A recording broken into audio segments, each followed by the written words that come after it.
everybody, it's Megan, also known as Reading with Hot Chocolate. Welcome back to my channel, or welcome to it if you've never been here before. I'm going to be reviewing The Witch and the Tsar by Olesya Salnikova Gilmore, and I hope I got your middle name there correct, hopefully. And I have to say, I gave this book 4 stars. It was so good. I am a sucker for any historical fiction that is set in Russia, typically. More so the Romanovs, but this one has Alexander the Great and the first Anastasia Romanov. So we're a couple years before Anastasia Romanov that we all know, love, and sing back to, or not back to December. Back to December's Taylor Swift. Once Upon a December. And what was actually like super cool, and I did not even realize this until I started to read the book, is I had read a book earlier in the year called Becoming Baba Yaga, and it talked about the myth and the legend of Baba Yaga in Russia and how Baba Yaga has changed and grown in history. And I had picked this book up before I read that one, and when I read the blurb and it said Baba Yaga, and I was like, oh my gosh, I'm reading 2 Baba Yaga books in the same year, and I did not know the legend of Baba Yaga until I read that first book. So it's crazy that I had managed to pick up a book on my own accord that was about Baba Yaga as well. So I thought that was kind of interesting and actually kind of perfect because I had a good base then for Baba Yaga. In this adventure, Baba Yaga just goes by Yaga. She is young, she is feisty, and she doesn't want to be seen as Baba Yaga because Baba Yaga is kind of like this scary old crone in the woods. And she is like, I am young and I am cool and I don't want to be known as Baba Yaga. I am just Yaga. So she's feisty and I love her. So Yaga is called upon by Ivan the Terrible. I think I called him Ivan the Great earlier, and that is incorrect. So it is Ivan the Terrible and Anastasia Romanov the First.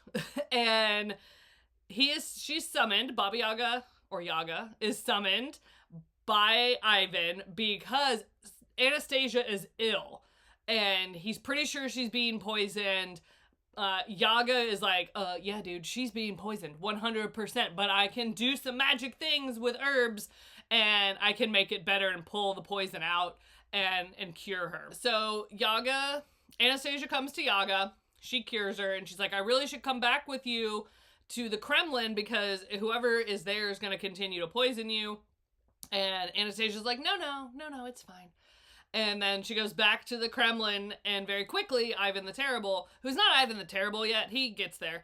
Ivan quickly is like, oh, no, we need Yaga back because something is still wrong with Anastasia. So Yaga leaves her chicken-legged house. Yes, that's right, you heard me correct. Her chicken-legged house. Her house is a character all in of itself throughout her legends. It is a house with chicken legs. And it moves around wherever it likes, and it can hide and make itself not accessible, and it's kind of cool, actually. So she leaves the chicken-legged house, heads into the Kremlin. Ivan is becoming increasingly paranoid at this stage, and he just doesn't trust anybody, and he quickly turns on Yaga and imprisons her.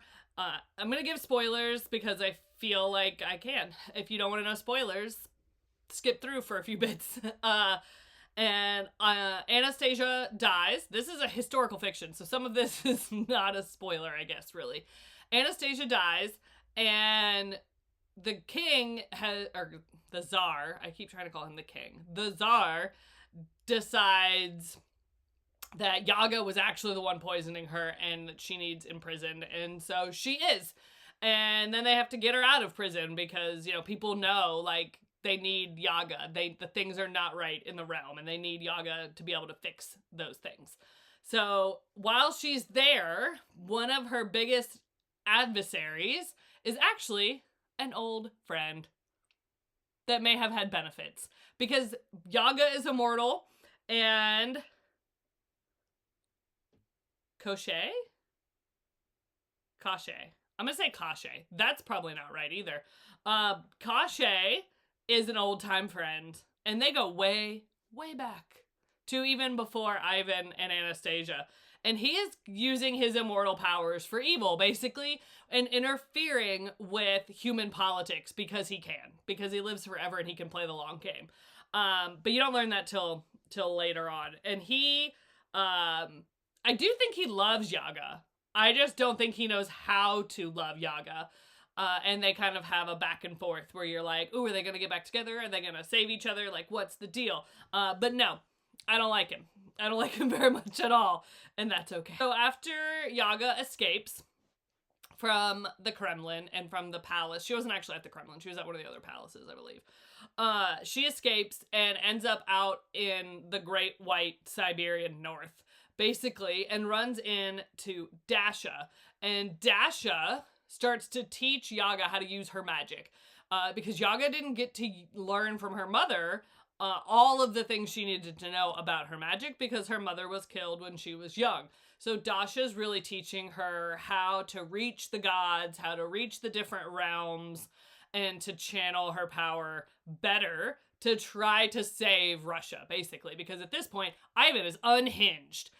Anastasia has died, and he becomes Ivan the Terrible, and he just starts demolishing his own people across the country. Anytime he thinks that any town is against him, he would attack them. And that is pretty much what Ivan the Terrible did in history. I looked up a lot of things because I wanted to make sure I knew what was historical and what was fiction, because to me, I don't want to come on here and tell you something that's not accurate when it comes to giving information. So it was fun to research Ivan and Anastasia and their children and all that. So that was kind of cool. Yaga is basically trying to outsmart the Tsar and protect the motherland of Russia. Winter's not where it's supposed to be. So this is the first sign that maybe the gods are up to no good. Because let's all be real. From history, we know when the gods play, humans suffer. That is basically what happens. Because the gods will be gods and humans just have to deal with the aftermath. So winter's not where it's supposed to be. And everyone knows that winter is like being too long, and even for Russia, it's too long. And so Yaga is like, somebody's not where they're supposed to be. Somebody has decided that they want to be in a different part of the universe, and they are messing up all of the weather. And that's exactly what has happened. Morozuku is just chilling where he's not supposed to be, which is why winter is a mess. Death is a little perturbed with Yaga because Yaga can heal people, so Death feels like Yaga is stealing her souls because she's like, they are mine, they're supposed to be dead and I want them, and you are keeping me from getting them. So Death kind of is playing their hand with Ivan the Terrible, because if Ivan the Terrible is killing a lot of people, guess who gets all of the souls? So Death is definitely meddling where Death should not be meddling, but you know, gods do what gods do. Death is someone that is connected to our characters. I'm not going to give it away because that one actually is a big spoiler, so I won't spoil that one. But Death, we learn, is connected to some of our characters, and how Death is connected, well, you're just gonna have to read the book and find out, because it was a bit of a shock and I don't want to spoil that for anybody.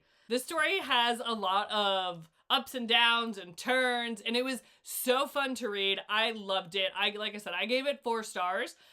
So if you like historical fiction, if you like Russian historical fiction in particular, this book is definitely a go-to. I highly recommend it. And that is The Witch and the Tsar by Olesya Salnikova Gilmore. Go and enjoy.